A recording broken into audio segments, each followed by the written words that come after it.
ప్రభువునందు ప్రియమైన వారలారా, ఈ యొక్క సమయమందు దేవుని యొక్క వాక్యాన్ని ధ్యానించడానికి అనుగ్రహించినటువంటి తరుణానికి దేవునికి వందనాలు తెలియజేస్తూ ఉన్నాము. పరలోక ప్రార్థనలో అనగా ప్రభు యొక్క ప్రార్థనలో మమ్మను శోధనలోనికి తేక దుష్టుని నుండి మమ్ము తప్పించుము అనేటటువంటి ఆ యొక్క మాటను గురించినటువంటి ధ్యానము చేద్దాం ప్రియులారా. ప్రార్థన చేసుకునవచ్చును. తల్ల వంచినట్లయితే ప్రియులారా. మహాపరిశుద్ధుడు మా ఘనమైన తండ్రి, మా యెహోవా దేవా, మీ పరిశుద్ధమైన నామునకు వందనములు. తండ్రి, మమ్మ శోధనలోనికి తేక కీడు నుండి తప్పించుము అనేటటువంటి ఆ యొక్క వాక్యములో ఉన్నటువంటి మర్మములను మేము తెలుసుకోవడానికి కావలసిన సహాయతను చేకూర్చమని మా ప్రభువైన యేసుక్రీస్తు వారి పేర ప్రార్థించి వేడుకొంచున్నాము తండ్రి. ఆమేన్. ప్రియమైన వారలారా, శోధన అనేటటువంటిది దేవుని దగ్గర నుంచి వచ్చినది కాదని, సాతానుడే మనల్ని శోధిస్తూ ఈ రీతిగా నడిపిస్తూ ఉన్నాడని మనం గుర్తుంచుకోవాలి ప్రియులారా. ఏంటంటే శోధన ప్రతి మనిషికి కూడా వస్తూ ఉంటుంది. శోధించడం అనేటటువంటిది దేవుని యొక్క ఉద్దేశము, దేవుని యొక్క లక్షణము, దేవుని దగ్గర నుంచి వచ్చినది కానే కాదు ప్రియులారా.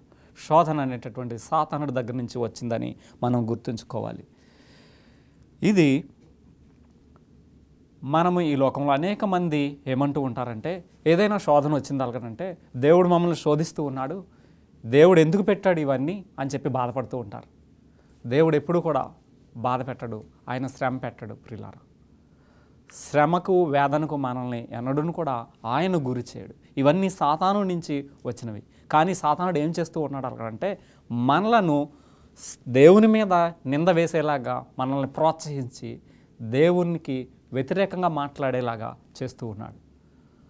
కనుక ఈ శోధన అనేటటువంటిది దేవుని దగ్గర నుంచి కానే కాదని మరి ఈ యొక్క లేఖనములో మనకు తెలియజేయబడుచున్నది. యాకోబు పత్రిక 1వ అధ్యాయము 13వ విషయాన్ని మనము గమనించినట్లయితే ఆ 13వ వాక్యములో ఈ భావము ఉంటూ ఉన్నది ప్రియులారా. దేవుడు మనలను ఎన్నడూను కూడా కీడు విషయమై ఆయన శోధించడని యొక్క వాక్యములో మనకి తేటతెల్లంగా తెలియజేయచ్చు ఉన్నాడు ప్రియులారా. దానికి ముందు వచనాన్ని కూడా చూసినట్లయితే 12వ వచనంలో అంటూ ఉన్నాడు, శోధన సహించువాడు ధన్యుడు, అతడు శోధనకు నిలిచిన వాడై ప్రభు తన్ను ప్రేమించిన వారికి వాగ్దానము చేసినటువంటి జీవ కిరీటము పొందును. శోధనను సహించినట్లయితే, ఆ యొక్క శోధనను జయించినట్లయితే జీవ కిరీటము లభిస్తుందని ఇక్కడ వాక్యపూర్వకంగా మనకి హామీ ఇస్తూ ఉన్నాడు ప్రియులారా. అయితే దీనిలో మరొక మాట మనకి రాయబడి ఉన్నది.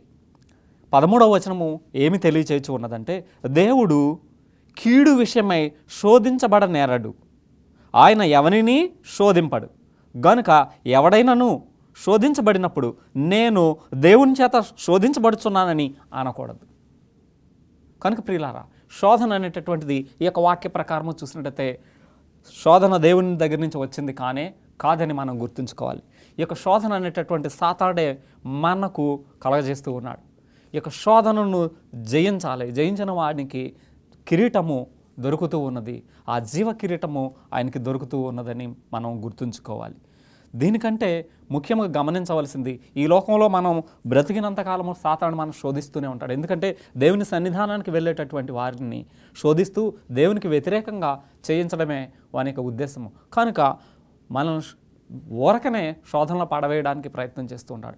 యోబు జీవితాన్ని కనుక మనం ఆలోచన చేసినట్టయితే అనేక శోధనలకు గురయ్యి కూడా ఒక్క మాట కూడా దేవుణ్ణి దూషించలేదని మనము ఆ యొక్క లేఖనాల్లో చదివి గ్రహిస్తూ ఉన్నాం. కనుక ప్రియులారా, మరి చిన్న చిన్న శోధనలకే అనేక మంది మనము తొత్తురుపాటు పడి మనము దేవుని శోధిస్తూ ఉన్నాము. దేవుడే దీనికి కారకుడని ఆయన్ని నిందిస్తూ ఉన్నాము, ఆయన మీద నింద వేస్తూ ఉన్నాము.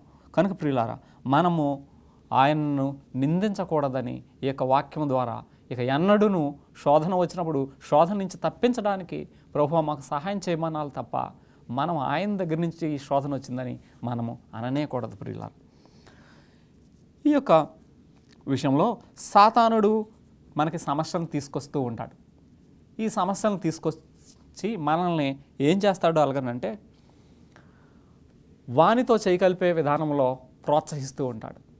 ఈ శోధన అనేటటువంటిది మనకి మనంగా స్వయంగా తెచ్చుకున్నటువంటి అపరాధము. అనగా మనకి దురాశలు, మనకి ఆశలు, మన యొక్క కోరికలు వీటన్నింటినీ నెరవేర్చుకోవడానికి మనము పాపం చేయడానికి ప్రయత్నం చేస్తాం. ఒక పాపం చేయడానికి ముందు ఒక ఆలోచన మన యొక్క మనసులో అది వస్తూ ఉంటుంది. ఆ మనసులో వచ్చినటువంటి ఆలోచనను కార్య ఆచరణలో మనం పెడుతూ ఉంటాం. పాపం చేయడానికి ముందు మనం చేసేటటువంటి మొట్టమొదటి పని ఏంటి అలాగనంటే, మనం ఆ పాపాన్ని మనసులో ఆలోచన చేస్తాం, దాన్ని కార్యాచరణలో పెడతాం. ఆ ఆలోచన పుట్టిస్తూ మనల్ని ప్రక్కతో పట్టించడమే సాతానుడు చేసేటటువంటి మొదటి పని అని మనం గుర్తించాలి. ఈ శోధన అనేటటువంటిది వచ్చినప్పుడు మనం వానితో చెయ్యి కలపకూడదు. మనం చెయ్యి కలపనిదే పాపము చేయలేము. మనల్ని పాపం చేయడానికి ప్రోత్సహిస్తూ ఉంటాడు. కనుక ఈ ప్రోత్సాహాన్ని మనము గమనించి దాని నుంచి దూరంగా తప్పుకోవడానికి ప్రయత్నం చేయవలసిన వారమై ఉన్నాం ప్రియులారా.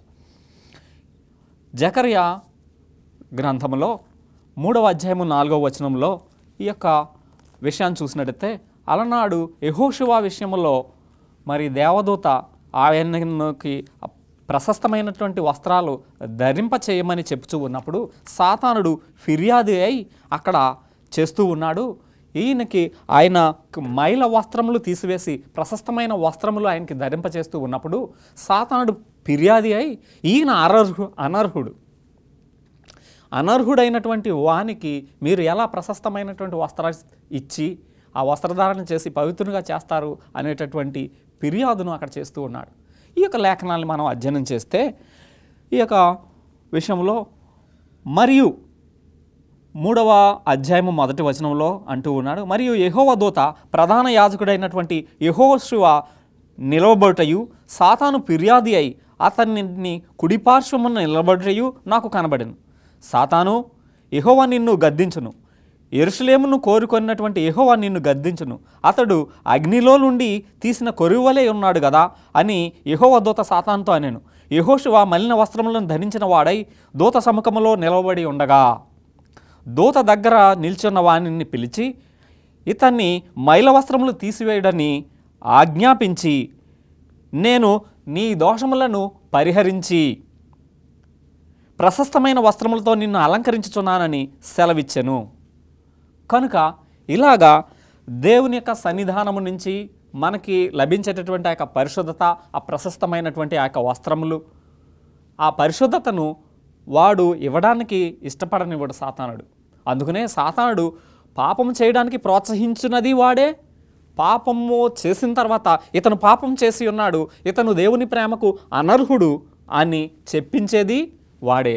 మన మీద ఫిర్యాదు చేసేవాడు కూడా వాడే. కనుక ప్రియులారా, వాడు చేసేటటువంటి ఆ యొక్క దుష్టత్వమును మనల్ని ఎలాగ నడిపిస్తూ ఉన్నాడో, మనల్ని ఏ బలహీనతల్లో మనల్ని పట్టుకొని మనల్ని వాని వైపు తిప్పుతూ ఉన్నాడో, ఆ బలహీనతలన్నింటినీ కూడా మనం తెలుసుకొని వాటిని మనం వదిలివేయవలసిన వారమై ఉన్నాం ప్రియులారా. కనుక ఇక్కడ యెహోషువ విషయంలో అదే జరిగి ఉన్నది. అతనికి ప్రశస్తమైనటువంటి వస్త్రములు ధరింప చేయమని దూత ఆజ్ఞాపిస్తే అతను ఫిర్యాదు అయి అది కూడదు, ఇతను పాపే, నావాడే అని చెప్తూ ఉన్నాడు. మన విషయంలో కూడా అలాగే చెప్తాడు ప్రియులారా. మన చేత పాపం చేయించి దేవుని యొక్క ప్రేమకు అనర్హులమని చెప్పి మనలను వాని వైపు తిప్పుకుని పరలోకంలో ఉన్నటువంటి దేవుని ఎదుటను దూతల ఎదుటను మన తరపున ఫిర్యాదు చేస్తాడు. కనుక ప్రియులారా, ఇలాంటి పరిస్థితుల్లో మనల్ని పడవేసి పాపులుగా చేయడానికి ప్రయత్నం చేస్తూ ఉంటాడు. అందుకనే అంటూ ఉన్నాడు, సాతానుడి యొక్క విషయంలో దేవుడు మనతో మాట్లాడు. సాతానుడు వాడికి సమయం కొంచెమే ఉన్నది కనుక గర్జించు సింహము వలె వాడు తిరుగుతున్నాడు. ఎవరిని మృంగుదునా అని తిరుగుతున్నాడు. వాని వశమున ఎవరు పడిపోతున్నారో ఆలోచన చేయండి. ప్రభు యొక్క చిత్తమును బట్టి ప్రతి ఒక్కరూ కూడా దేవుని యందు నిలిచి ఉన్నట్లయితే వాని వశము నుంచి తప్పించబడతారని మనము గుర్తుంచుకోవాలి ప్రియులారా. కనుక శోధనను జయించాలి. మనకు వచ్చేటటువంటి శోధన విషయంలో జయించగలగాలి. అలాగనంటే ప్రార్థన అవసరమై ఉన్నది. దేవునికి విజ్ఞాపన చేయాలి. ప్రభువా, ఇలాంటి శోధన వచ్చినప్పుడు నేను ఈ శోధనలో పడకుండా నాకు నీవు సహాయం చేయి ప్రభువా. మన యొక్క శక్తితో మనము ఏమీ చేయలేం. మన యొక్క స్వశక్తి మనల్ని రక్షించలేదు. కనుక దేవుని యొక్క శక్తిపై మనం ఆధారపడి జీవిస్తూ ఉన్నప్పుడు ఆ యొక్క శక్తి మనకు ఆ శోధన నుండి బయటికి రావడానికి, మనం పాపంలో పడిపోకుండా ఉండడానికి, పరిశుద్ధంగా జీవించడానికి అది మనకి తోడ్పడుతుంది. ఆ రీతిగా దేవుని సన్నిధానానికి మనం సామీప్యంగా జీవిస్తూ దేవుని యొక్క అడుగుజాడల్లో నడిపించడానికి అది సహకరిస్తూ ఉంటుంది ప్రియులారా. కనుక ఆ రీతిగా మనం చేస్తూ ఉన్నట్లయితే అది మన జీవితానికి మంచిదని మనము గుర్తుంచుకోవాలి ప్రియులారా. మనము ఈ శోధన అనేటటువంటిది ప్రతి ఒక్కరికి వస్తూ ఉంటుంది. అది మన స్వయంకృత అపరాధమే. మనకు వచ్చేటటువంటి ఆలోచనలు కార్యాచరణ చేయడానికి ప్రయత్నం చేస్తూ ఉన్నప్పుడు దురాశల చేత మరులు కొల్పబడి ఇవి కావాలి, అవి కావాలి, అది చేయాలి, ఇది చేయాలి అని చెప్పేసి ఆలోచనలు వస్తూ ఉంటాయి. ఆ ఆలోచనలు కార్యాచరణ చేస్తూ ఉన్నప్పుడు దానిలో చాలా అనర్థాలు ఉంటూ ఉంటాయి. కనుక ప్రియులారా, ఈ యొక్క అనర్థాలన్నింటినీ కూడా మనం అధిగమించాలి. అలాగంటే మనము దేవునిపై ఆధారపడి ఉండాలి. దేవుని యొక్క నడుపుదల కోసం మనం ప్రార్థన చేయవలసిన వారమై ఉన్నాం. ఆయన యొక్క నడుపుదలను ఎవరైతే అడిగి ఆ యొక్క అడుగుజాడల్లో నడవడానికి ప్రయత్నం చేస్తారో వారు దేవుని యొక్క మార్గంలో ఉండి ఆ మార్గము తప్పిపోకుండా నడిచేవారై వారి యొక్క గమ్యానికి, వారి యొక్క గురిని చేరడానికి అవకాశం ఉంటుంది ప్రియులారా.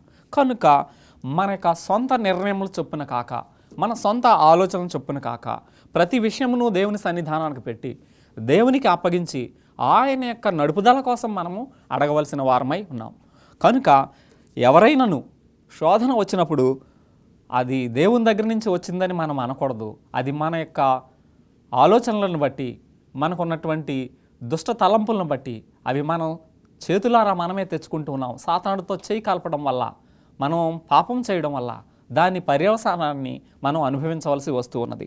మనము ఎవరమైనా సరే పాపం చేసినట్లయితే ఆ పాపానికి శిక్ష చాలా వరకు మనం ఈ భూమి మీద అనుభవించవలసి వస్తూ ఉన్నది. ఆఖరణ మరణశిక్ష పడుతూ ఉన్నది. పాపమునకొచ్చు జీతము మరణము. ఆ మరణాన్ని అనుభవించక ముందే ఇక్కడ కూడా మరి కొంత పాపానికి అనుభవాన్ని అనుభవించవలసినటువంటి పరిస్థితి వస్తూ ఉన్నది ప్రియులారా. అందుకనే అంటూ ఉన్నాడు. చాలామంది ఏమంటూ ఉంటారు అలాగనంటే, దేవుడు ఏంటండి ఇన్ని శ్రమలు పెడుతున్నాడు మమ్మల్ని అని ఒక సహోదరి మాతో అంటూ ఉన్నది. అమ్మ, దేవుడు శ్రమలు పెట్టడు, ఆయన శ్రమల నుంచి తప్పించేవాడు ఆయనే అనేసి అంటూ ఉంది. వాళ్ళ కుటుంబంలో ఏం జరిగింది అలాగనంటే, తన యొక్క భర్త ఎయిడ్స్ వచ్చి మరణించాడు. ఎయిడ్స్ వ్యాధితో మరణిస్తే దేవుడు ఏంటి ఇలా చేశాడు అని చెప్పి అంటూ ఉన్నది. ప్రియులారా, ఎంతవరకు న్యాయం అది? దేవుని మీద నింద వేయడం ఎంతవరకు న్యాయం అది? దేవుడు వ్యభిచారం చేయమని అన్నాడా? వ్యభిచారాన్ని ప్రోత్సహించాడా ఆయన? వ్యభిచారాన్ని ప్రోత్సహించలేదు ప్రియులారా. కనుక మనం చేసినటువంటి పనికి, మనం చేసినటువంటి పాపానికి దాన్ని ఫలాన్ని అనుభవించాలి. కానీ మరణించే ఆఖరి క్షణంలోనైనా ఆ మనుషుడు దేవుని తట్టు తిరిగినట్లయితే ఆ యొక్క పాపికి క్షమాపణ దొరుకుతున్నది. అంతేకాని శిక్ష తప్పించుకోలేం ప్రియులారా. ఆ పాపికి శారీరకంగా పడేటటువంటి శిక్ష, ఈ యొక్క లోకంలో శరీరము బలహీనమైనది, ఈ శరీరం శిక్ష అనుభవించవలసిందే. కానీ దేవుని ఎప్పుడైతే నీవు క్షమాపణ అడుగుతావో ఆ యొక్క ఆత్మను, ఆ యొక్క ప్రాణాన్ని రక్షించే బాధ్యత దేవుడు తీసుకుంటాడు. ఆ మనుషుడు శారీరకంగా ఇక్కడ మరణించినప్పటికీ దేవుని క్షమాపణ అడిగి ఉన్నాడు కాబట్టి ఆ క్షమాపణ ఖచ్చితంగా ఆ యొక్క వ్యక్తికి దొరుకుతుంది. ఆ యొక్క మనుషుడు మరణించనను యేసుక్రీస్తు ప్రభు యొక్క రెండవ రాకడ సమయంలో పరలోక రాజ్యంలో ఉంటాడు అని చెప్పడానికి ఆస్కారం ఉంటుంది. క్షమాపణ అడగనిదే దేవుని యొక్క రాజ్యానికి వారసులుగా ఉండలేరు ప్రియులారా. కనుక క్షమాపణ అడగవలసిన వారై ఉన్నారు. చేసిన పాపాలకి ప్రాయశ్చిత్తార్థంగా ప్రభువా నేను పాపిని, నన్ను క్షమించు అని అన్నప్పుడు ప్రభువు వాటిని క్షమిస్తానని చెప్తూ ఉన్నాడు.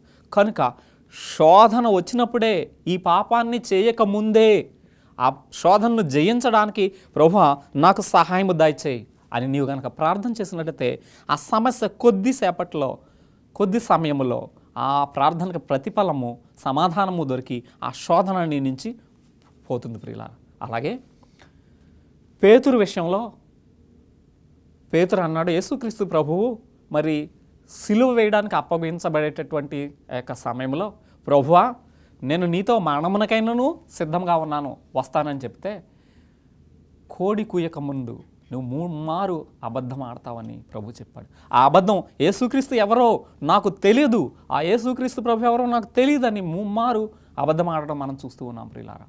ఇలాగా ఆయన అబద్ధం ఆడి ఉన్న విధానానికి మరి ఆయనకి నిజంగా క్రీస్తు తెలియదా? తెలుసుండి అబద్ధము ఆడి ఉన్నారు. అందుకనే యేసుక్రీస్తు ప్రభువారు అంటూ ఉన్నారు, ఎవరైతే ఇతరుల ముందు నన్ను దేవునిగా అంగీకరించి నేను తెలుసని అంటారో, నన్ను అంగీకరించే వారిని నేను నా తండ్రి ఎదుట నేను అంగీకరిస్తానని చెప్తున్నాడు. పేతురు చేసినటువంటి ఆ యొక్క పొరపాటును ఎప్పుడు సరిదిద్దుకున్నాడు అలాగనంటే, ఆయన మరలా బలపరచబడి ఆ ఆత్మను పొంది సువార్త సేవ చేస్తూ అనేక మందిని స్వస్థపరుస్తూ, నీవు యేసుక్రీస్తు ప్రభు దేవుడు అని చెప్పినట్లయితే నిన్ను చంపివేయడం జరుగుతుందని అన్నను మరణాన్ని సహితము లెక్క చేయక యేసుక్రీస్తు ప్రభువే దేవుడు, ఆయనే రక్షకుడని ఈ ప్రపంచానికి చాటి చెప్పడానికి ఆయన పరిసర ప్రాంతాల్లో అక్కడ సువార్తను బోధించి ఉన్నాడు. అప్పుడు మరణం అంటే భయం పోయింది ప్రియులారా. కనుక చేసిన తప్పును సరిదిద్దుకున్నాడు పేతురు. అలాగే మనము చేసిన తప్పును సరిదిద్దుకోవాలి. ఆ యొక్క దేవుని మీద నింద వేయకూడదని మీకు మనవి చేయించు ఉన్నాము ప్రియులారా. ఈ యొక్క సమయమందు మరి ఆ కీడు విషయమే ఆయన శోధించడని మనకు గమనిస్తూ ఉన్నాం. కనుక మనము మరొకటి విషయాన్ని గమనించవలసింది ఏంటంటే, మనము ఏదైనా ఒక అవసరత ఉండి ఈ అవసరత తీర్చు ప్రభువా అని ప్రార్థన చేస్తాం. అవసరత తీర్చబడుతుంది. కానీ ఒక ప్రార్థనలో మనం నేర్చుకోవలసింది ఒక ముఖ్యమైనటువంటి అంశం ఏంటి అలాగనంటే ప్రియులారా, ప్రభువా నాకు ఇది అవసరమని నేను మీకు విజ్ఞాపన చేస్తూ ఉన్నాను, ప్రార్థన చేస్తూ ఉన్నాను. అది మీకిష్టమైతే దాన్ని దయచేయండి ప్రభువా అని అడగాలి. అంతేకాని కొందరు ఏమని అడుగుతూ ఉంటారు అలాగనంటే, ప్రభువా అది నాకు ఇవ్వండి, ఖచ్చితంగా ఇవ్వమని అడుగుతారు. ఖచ్చితంగా ఇవ్వమని అడిగినప్పుడు ఒకవేళ దేవునికి ఇష్టం లేనటువంటిది అయి ఉన్నట్లయితే, అది నీ కోసము కనుక అది ఇచ్చి ఉన్నట్లయితే, దానివల్ల వచ్చేటటువంటి అనర్థాన్ని నీవే దానికి కారకుడు అవుతావు. ఎందుకంటే మనం ప్రార్థన చేసినప్పుడు ప్రభువా అది నీ చిత్తమైతే, ఏది మంచిదో మన జీవితానికి ఏది అవసరమో అది ఆయన దయచేయగలడు, ఆయన అది అనుగ్రహించగలడు. కనుక మన అవసరతను ఆయన మీద పెట్టాలి. ప్రభువా అది నీకు ఇష్టమైతే, అప్పుడు దానిలో నుంచి వచ్చేటటువంటి కీడు మన మీదకి రాకుండా ఆయన కాపాడతాడు. అంతేకాని ఖచ్చితంగా అది చేయమన్నప్పుడు దానివల్ల వచ్చే పర్యవసానాన్ని, దానివల్ల వచ్చేటటువంటి కీడులు ఏమన్నా ఉన్నట్లయితే మేలులు ఉంటాయి, కీడులు ఉంటాయి. ఒక్కొక్కసారి ఆ కీడును మనమే భరించవలసిన వారమై ఉంటాం ప్రియులారా. కనుక ఈ యొక్క విషయాన్ని మనం గమనిస్తూ మనం ముందుకు సాగాలి. మనం ఆయన నడుపుదల కోసం మనం వేచి ఉండాలని మనం గుర్తుంచుకోవాలి. కనుక మనుషులు కల్పించినటువంటి పద్ధతులు, సాతానుడు కల్పించేటటువంటి పద్ధతుల వైపు మనం ఉండక దేవుని యొక్క నడుపుదల కోసం, ఆయన మాట కోసం మనం ఎదురు చూస్తూ వెళ్ళాలి. పాపం ఒకవేళ మనలో ఉన్నట్లయితే, ఆ పాపం చేస్తూ ఉన్నాం అలాగనంటే, ఆ పాపానికి అర్థం ఏంటి అలాగనంటే, sin means dishonour and disaster అని మాట్లాడుచున్నాడు. అది ఏంటంటే దేవుని అగౌరవపరచడం, నాశనానికి నడవడం. కనుక ఈ యొక్క పాపం ఎప్పుడైతే ఉందో దేవుని నామమును, దేవుని అగౌరవపరుస్తూ ఉన్నాము, దానివల్ల వచ్చే పర్యవసానము నాశనాన్ని మనకు మనం కొని తెచ్చుకుంటూ ఉన్నాం ప్రియులారా. ఇది మన జీవితంలో ఉండకూడదని మనవి చేయించు ఉన్నాను. కనుక సాతాను వాడు నివాసం ఉన్నటువంటి ప్రాంతంలో మనము నివాసం ఉండాలని మనం అనుకోకూడదు. సాతానుడు ఈ భూమి శాశ్వతంగా తనకు ఉంటుందని అనుకున్నాడు ఒకప్పుడు. కనుక ఈ భూమి మీద ఆశలు పెట్టుకుని ఇక్కడే మనం సురక్షితంగా ఉంటామనేటటువంటి ఆలోచన మన మనస్సుకు, మన హృదయానికి రాకూడదని మనం చేస్తూ ఉన్నాం. ఇది అశాశ్వతమైనదని గుర్తించి ఇక్కడ మనం జీవించినంతకాలము సురక్షితంగా ఉండాలి. అది దేవుని సమక్షంలో సురక్షితంగా ఉండే విధంగా ఉండాలి తప్ప వాని దగ్గరగా మనం ఉండకూడదు. వాని ఆలోచనలు, వాడి యొక్క నడుపుదలలో మనము ప్రలోభపడకూడదు ప్రియులారా. ఈ విధంగా మనం చేసినట్టయితే మనం సురక్షితంగా ఉంటాం. కొరింథీయులకు రాసినటువంటి పత్రిక 10వ అధ్యాయము 3వ వచనాన్ని మనం చూస్తే, ఈ కొరింథీయులలో ప్రభువు మన ఎడల ఏమి చేస్తూ ఉన్నాడు అన్న విషయాన్ని మనం ఇక్కడ గమనించగలం ప్రియులారా. ఈ 10వ అధ్యాయములో 13వ వచనం ఏం చెప్తుందంటే, సాధారణంగా మనుషులకు కలుగు శోధన తప్ప మరి ఏమీయూ మీకు సంభవింపలేదు. దేవుడు నమ్మదగినవాడు. మీరు సహింపగలిగినంత కంటే ఎక్కువగా మిమ్ములను శోధింపనీయడు. అంతేకాదు, సహింపగలుగుటకు ఆయన శోధనతో కూడా తప్పించుకునే మార్గమును కూడా ఆయన కలగజేయనని ఈ యొక్క లేఖనంలో తెలియజేయబడుచు ఉన్నది. శోధన వస్తుంది, దాన్ని సహించగలిగినంత వరకు ఉంచుతాడు. మనం సహించలేనటువంటి శోధన మనకు రానియడు. శోధన వచ్చినప్పుడు ఆ శోధనలో పడిపోకుండా తప్పించుకునేటటువంటి మార్గాన్ని ఆయన ఏర్పాటు చేస్తాడు. ఇది మన జీవితంలో అవసరమై ఉన్నది. అప్పుడు మనం పాపం చేయము, దాని నుంచి తప్పిస్తూ ఉన్నాడు. కనుక ప్రియులారా, తప్పించుకునే మార్గం కోసం మనం ప్రార్థన చేయాలి. అలా చేసినట్టయితే క్రీస్తునందు విశ్వాసంలో పాపం చేయకుండా పాపరహితులుగా మనం జీవించడానికి ఆస్కారం మనకు దొరుకుతుంది. ప్రియులారా, ఇది మనం చేసిన నాడు మన యొక్క నీతి కలిగినటువంటి జీవితం దేవునికి ఇష్టకరంగా ఉంటుందని మనం గమనించాలి. ప్రియులారా, కనుక మనము శోధనలు తప్పించమని ప్రార్థన చేయాలి. శోధించేవాడు దేవుడు కాదని మనం గుర్తుంచుకోవాలి. ప్రియులారా, ఈ యొక్క శోధనలో ఆ యొక్క వశము నుంచి తప్పించగలిగినటువంటి దక్షత దేవునికి ఉన్నది. కనుక దేవుని యొక్క నడుపుదల కోసం మనం ప్రార్థన చేయవలసిన వారమై ఉన్నాం. మన గురించి మాట్లాడుతున్నాడు. మీరు నడవలసిన మార్గం ఇదే, మీరు కుడికైనను ఎడమకైనను తొలగకుండా ఈ మార్గముననే నడవమని ఒక శబ్దము వినిపించుచు ఉన్నదని మాట్లాడుచూ ఉన్నాడు. కనుక ఆయన యొక్క మార్గంలో మనం నడిచిన నాడు మనం శోధనలో పడకుండా ఆయన మనల్ని నడిపిస్తూ ఉన్నాడు అనడానికి మనకి ఆస్కారము మనకి లభిస్తూ ఉన్నది. కనుక ప్రియులారా, ఆయన మనందరి కోసము కూడా ప్రాణం పెట్టి ఉన్నాడు. ఆయన యొక్క మరణం, సిలువ మీద మరణం వృధా కాకుండా పోకూడదు. ఆ యొక్క మరణానికి విలువ మనం ఇవ్వగలగాలి. మన ప్రాణాన్ని రక్షించేటటువంటి శక్తి ఆయనకు ఉన్నది. కనుక మనము ఆ సిలువ రక్తము వృధా చేయక మన పాపములన్నీ కూడా ఒప్పుకొని ఆయన యొక్క సన్నిధానములో శోధనలో పడకుండా ఇక జీవించడానికి, పాపం చేయకుండా పాపరహితులుగా జీవించడానికి మనం ప్రయత్నం చేయవలసిన వారమై ఉన్నాం. ఆధ్యాత్మిక యుద్ధం జరుగుతూ ఉన్నది ఈ లోకంలో. సాతానుడికి యేసుక్రీస్తు ప్రభుకి మధ్య జరిగేటటువంటి ఈ యొక్క యుద్ధంలో నువ్వు ఎవరి తరపున ఉంటున్నావో ఆలోచన చేయవలసిన వారమై ఉన్నాం. లూకా సువార్తలో 22వ అధ్యాయము 31-32 వచనములో మాట్లాడుచూ ఉన్నాడు. సాతానుడు మిమ్మును గోధుమల వలె జల్లించుచూ ఉన్నాడని మాట్లాడుచూ ఉన్నాడు. ప్రియులారా, యేసుక్రీస్తు ప్రభువారు మరి చెబుతూ ఉన్నారు. ఈ యొక్క 22వ అధ్యాయంలో గోధుమల వలె మిమ్మల్ని జల్లించున్నాడు. కనుక ఎవరైతే బలహీనులు ఉంటారో ఆ బలహీనులు పడిపోతారని మనం గుర్తుంచుకోవాలి. కనుక యేసుక్రీస్తు ప్రభువు మనకి ఒక దుర్గముగా ఉన్నారు. సామెతల గ్రంథము 18వ అధ్యాయము 10వ వచనం మనం చూసినట్లయితే, యెహోవా నామము బలమైనటువంటి దుర్గము, నీతిమంతుడు అందులోనికి పరిగెత్తి సురక్షితముగా ఉండును. ఆయనే మనకి ఆశ్రయము, ఆయనే మనకి దుర్గము. ఆ దుర్గములో మనం ఉన్నట్లయితే సురక్షితంగా ఉంటాం, క్షేమముగా ఉంటాం. మనం ఆయనతో చేయి కలిపి మనం నడిచినట్లయితే మన నడక పరలోక రాజ్యానికి మనల్ని నడిపిస్తుంది. ప్రియులారా, కనుక సాతానుడు పెట్టేటటువంటి శోధనలు జయించడానికి సహాయం కొరకు మనము దేవుని అడగవలసిన వారమై ఉన్నాం.